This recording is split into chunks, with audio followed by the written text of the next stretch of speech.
Hi friends எல்லோருக்கும் வணக்கம். எல்லோரும் எப்படி இருக்கீங்க? நல்லா இருக்கீங்களா? இன்றைக்கி இந்த கதையோட அடுத்த பகுதி தான் பார்க்க போகிறோம். அதுக்கு முன்னாடி நீங்கள் செய்ய வேண்டிய விஷயம் என்ன அப்படின்னு கேட்டிங்கன்னா, மறக்காமல் நம்ம வந்து சேனலை சப்ஸ்கிரைப் பண்ணிக்கோங்க. கீழே இருக்க பெல் பட்டனையும் கிளிக் பண்ணுங்கள். அப்போ தான் நான் போகிற வீடியோஸ் எல்லாமே உங்களுக்கு உடனுக்குடனே நோட்டிஃபிகேஷன் வரும். ஸோ மறக்காமல் சேனலை சப்ஸ்கிரைப் பண்ணிவிட்டு வீடியோ பாருங்கள் ஃப்ரெண்ட்ஸ். வாங்க நம்ம கதைக்குள்ளே போகலாம்.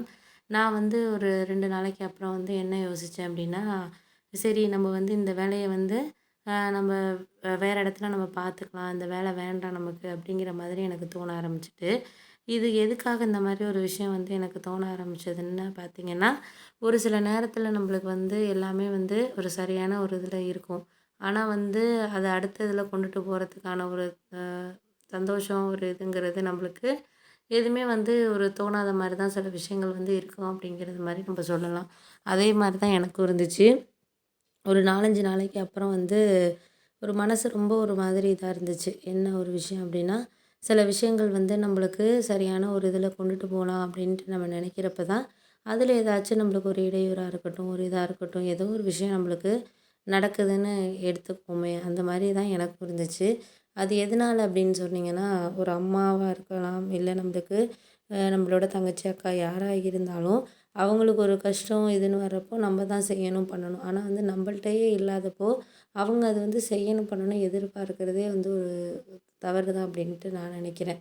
ஏன்னா நம்ம வந்து இப்போ செய்யறது, பண்ணுறதுங்கிறது தவறு கிடையாது. ஆனா நம்மள்ட்ட இப்போ பணம் நெறைய இருக்கு அப்படின்னு சொன்னா, நம்மளுக்கு கண்டிப்பா வந்து அத நம்ம சொல்லலாம். சரி நம்மள்ட்ட வந்து பணம் அதிகமா இருக்கு. நம்ம வந்து செய்யணும், பண்ணணும் அப்படின்னு சொல்லிட்டு, அவங்க கேட்காமயே வந்து நம்ம செய்வோம், பண்ணுவோம். ஆனா நம்மள்ட்டயே நம்மளே கடன் வாங்கியே செலவு பண்ணிக்கிட்டு இருக்கிறோம். அந்த மாதிரியான ஒரு சூழல்ல இருக்கிறோம் அப்படிங்கிறப்போ, நம்ம அத வந்து எடுத்துட்டு போறதுங்கிறது வந்து ரொம்ப ஒரு கஷ்டமான ஒரு இதா தான் சூழ்நிலையா தான் இருந்துச்சு. அதே மாரி தான் வந்து எனக்கும் வந்து அந்த சூழ்நிலைங்கிறது அப்படி தான் போயிட்டு இருந்துச்சு.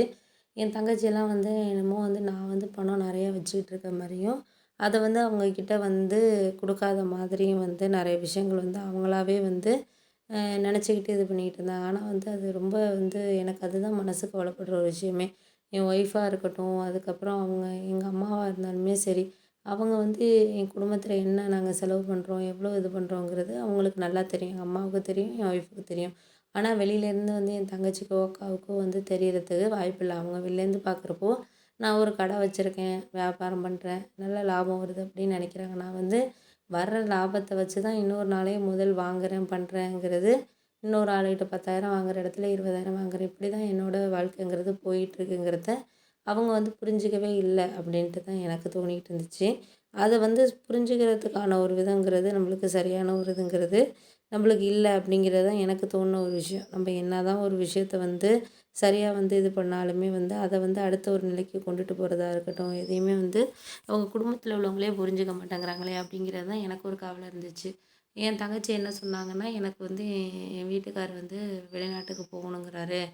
8,00,000 தேவைப்படுது. நீ ஒரு ரூ. 3,00,000 ரூ. 4,00,000 குடுண்ணே அப்படிங்கிற மாரி வந்து என்கிட்ட கேட்டாங்க. நான் வந்து ஒரு 10,000 20,000த்துக்கே மத்தவங்க கிட்ட அத சொல்லி, இத சொல்லி தான் நான் வந்து அத இது பண்ணி தான் பிஸ்னஸ்ல போட்டுக்கிட்டு இருக்கேன் அப்படிங்கிறப்போ, கடையில முதல் போடுறதுக்கே என்ட்ட வந்து பணம் இல்லாம தான் என் ஒய்ஃபோட நகை இப்படி தான் வாங்கி என்னோட இதுங்கிறது போயிட்டு இருந்துச்சு. ஆனா அவங்க என்ன நெனச்சுக்கிட்டாங்கன்னா, நான் என்னமோ நெறைய வந்து பணம், நகை வச்சிருக்கிற மாரியும், அத வந்து நான் வந்து அவங்க கிட்ட குடுக்காம நம்ம வந்து இது பண்ணிக்கிட்டு இருக்க மாரியும், அவங்க வந்து என் தங்கச்சி வந்து என்கிட்ட கேட்டாங்க. நான் வந்து ஒ ஒ வெளிப்படையாவே நான் சொல்லிட்டேன். இது மாதிரிம்மா என்கிட்ட வந்து 10,000 20,000த்துக்கே பணம் இல்ல. நானே அண்ணி நகைய வாங்கி தான் அடகு வச்சுட்டு, போன மாசம் ஜாமான் வாங்கி கடைக்கு போட்டிருக்கேன். அத வச்சு தான் இந்த மாசத்த நான் இது பண்ணணும்.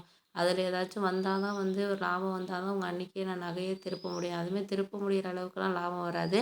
ஏதோ கொஞ்சம் பணம் கட்டி வைக்கலாம். ஒரு 10,000 20,000 கட்டி வைக்கலாம். அப்படிதான் எனக்கே இருக்கு சூழ்நிலை. நீ வந்து ரூ. 4,00,000 ரூ. 3,00,000 கேட்டன்னா, என்னால என்னவா முடியுது? என்னால வந்து எதுவும் இப்போதைக்கு முடியாத சூழ்நிலையில தாம்மா நான் இருக்கிறேன் அப்படின்னு சொல்லிட்டு நான் சொல்லிட்டேன். சொன்னோனே வந்து அத வந்து எடுத்துக்கிற விதங்கிறது அவங்களுக்கு வந்து அந்த பக்குவம் இல்ல. அதாவது நம்ம அண்ணன் பணம் கேட்டோனே வந்து குடுக்கணும். அவன் குடுத்தா தான் வந்து நம்ம அவனோட பேசணும், பண்ணணுங்கிற மாதிரியான ஒரு மனநிலையில அவங்க இருக்கிறப்போ, அத நம்ம என்ன பண்ண முடியும்? அந்த எந்த ஒரு விஷயத்தையுமே வந்து அத ஒரு மனநிலைய வந்து நம்ம ஒரு கரெக்டான ஒரு மனநிலையில வச்சிருந்து பண்ணியிருந்து செஞ்சா மட்டும் தான் வந்து எந்த ஒரு விஷயத்தையுமே நம்ம பண்ண முடியும். அப்படி இருக்கிற ஒரு சூழ்நிலையில, அவங்க வந்து இந்த மாதிரியெல்லாம் ஒரு இது பண்றப்போ, நம்மளுக்கு என்ன ஒண்ணு தோணும்? நமக்கு எதுவுமே வந்து என்னடா இது? அப்படிங்கிற மாதிரியான ஒரு சில விஷயங்கள் தான் எனக்கும் தோண ஆரம்பிச்சுச்சு. அதே மாரி தான் வந்து நான் வந்து புரிஞ்சுக்கிட்டது இதா இருந்தாலும் இருக்கட்டும், எதா இருந்தாலும் வந்து நமக்கு சரியான ஒரு இதில் இருக்கணும் அப்படிங்கிற மாதிரியான ஒரு விஷயம் தான் எனக்கு தோணுச்சு.